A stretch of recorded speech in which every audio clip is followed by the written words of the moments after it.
ফ্যাসিবাদের পক্ষে যেসব মগজ আবার তাদের চিন্তা প্রসূত করবে, আমরা সেসব চিন্তার বিপক্ষে আমাদের শক্ত অবস্থান থাকবে।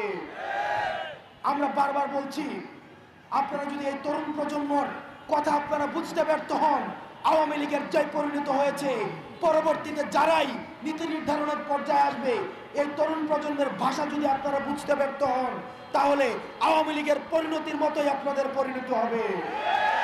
সুতরাং ফ্যাসিবাদ বিরোধী প্রত্যেকটি রাজনৈতিক দলের এবং বৈষম্য বিরোধী ছাত্র আন্দোলন এবং ফ্যাসিবাদ বিরোধী যেসব মনস্তাত্ত্বিক যেই ধরনের আমাদের চিন্তা রয়েছে, সবগুলির সংমিশ্রণে আমাদের পরবর্তী বাংলাদেশ বিনির্মাণ করতে হবে।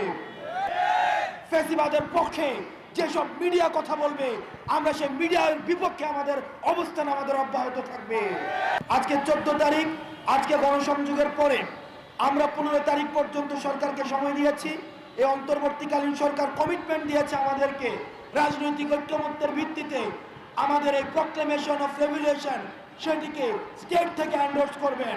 অত্যন্ত দুঃখজনক বিষয় হচ্ছে, এখনো পর্যন্ত আমরা কোনো দৃশ্যমান কোনো পদক্ষেপ আমরা দেখি নাই।